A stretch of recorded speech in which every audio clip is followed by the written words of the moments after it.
আপনিও পীর হইতে পারেন, মুফতি হইতে পারেন, মুহাদ্দিস হইতে পারেন, শাইখুল হাদিস হইতে পারেন। মিথ্যুকদের সাথে সম্পর্ক যদি আপনার থাকে, আপনার হাসরও মিথ্যুকদের সাথে। পীর হওয়া সহজ, আলেম হওয়া সহজ, মুফতি হওয়া সহজ, শাইখুল হাদিস হওয়া সহজ। কোনো পীর, কোনো মুফতি, কোনো শাইখুল হাদিস, কোনো আলেম শরীয়তের দলিল কোথায় পাইলে বলেন আপনারা? হ্যাঁ, তাহলে বোঝা গেল আজকে ক্ষমতার জন্য ইসলামকে পদদলিত কইয়া, আল্লাহর হুকুম পর্দা ফরজকে আল্লাহ মাফ করুক আলেম নাম দিয়া বেপর্দা মহিলাদেরকে সামনে নিয়া মিটিং কইরা তাদেরকে মিছিল করে, তাদেরকে নিয়ে এ ফরজ হুকুম তো আমার না, এ তো আল্লাহর হুকুম। নালে পারলে বুঝেই বলেন যে আল্লাহর হুকুম পর্দা ফরজ নাই। কি মনে করছেন পাগলামি? হ্যাঁ, পাগলামি মনে করছেন নাকি? এই জন্য আমার বাজানদেরকে বলবো, আমার কেউ রাগ করিয়েন না। এই হুব্বুদ দুনিয়া রাসু কুল্লি খতিয়াতিন, আল্লাহ রাসূল সাল্লাল্লাহু আলাইহি ওয়াসাল্লাম বলেন সমস্ত গুনার মূলই হলো এই দুনিয়ার মহব্বত। বর্তমানে বাংলাদেশের ভিতরে ইসলামের দলের নাম দিয়া আল্লাহকে ছাড়ে ক্ষমতা পাওয়ার জন্য। কথা ঠিক না বেঠিক? এমনকি পা হয়ে যে মাথা পর্যন্ত মিথ্যা ভরা। হ্যাঁ, ওদের নাম দিয়েছে ইসলাম, কাম সবন ইসলাম, কাম সব শয়তানের নাম দিয়েছে ইসলাম।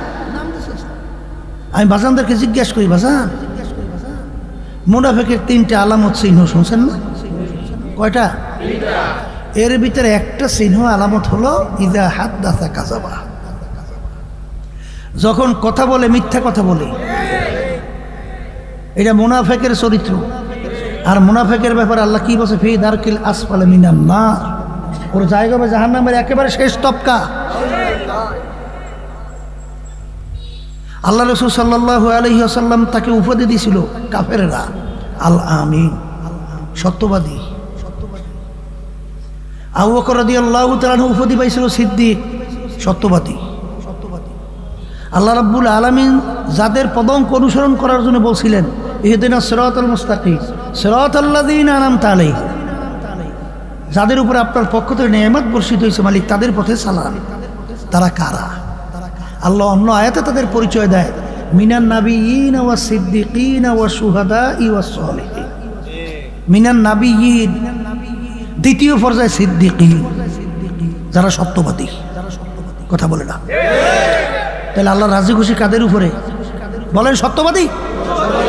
আবার বলেন আল্লাহ নেয়ামত নাযিল করেছেন কাদের উপরে? বলেন সত্যবাদী। আল্লাহ রাব্বুল আলামিন কোরআনুল কারীমে আপনাকে আমাকে হুকুম করছেন ওয়াকুনু মা'আস সাদিকিন, তোমরা সত্যবাদীদের সংস্পর্শে যাও, তাদের দলভুক্ত হইয়া চলো, তাদের সঙ্গী হও। মিথ্যাবাদীদের সঙ্গী হইতে তাদের সংস্পর্শে যাইতে আল্লাহ নিষেধ করছে। আপনিও পীর হইতে পারেন, মুফতি হইতে পারেন, মুহাদ্দিস হইতে পারেন, শাইখুল হাদিস হইতে পারেন। মিথ্যুকদের সাথে সম্পর্ক যদি আপনার থাকে, আপনার হাসরও মিথ্যুকদের সাথে।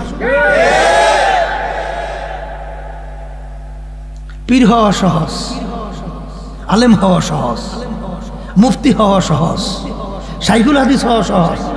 কোনো পীর, কোনো মুফতি, কোনো শাইখুল হাদিস, কোনো আলেম শরীয়তের দলিল কোথায় পাইলে বলেন আপনারা? হ্যাঁ, তাহলে বোঝা গেল আজকে ক্ষমতার জন্যে ইসলামকে পদদলিত কইরা, আল্লাহর হুকুম পর্দা ফরজকে আল্লাহ মাফ করুক আলেম নাম দিয়া বেপর্দা মহিলাদেরকে সামনে নিয়া মিটিং কইরা তাদেরকে মিছিল করে, তাদেরকে নিয়ে এ ফরজ হুকুম তো আমার না, এ তো আল্লাহর হুকুম। নালে পারলে বুঝেই বলেন যে আল্লাহর এরকম পর্দা ফরজ নাই। কি মনে করছেন পাগলামি? হ্যাঁ, পাগলামি মনে করছেন নাকি?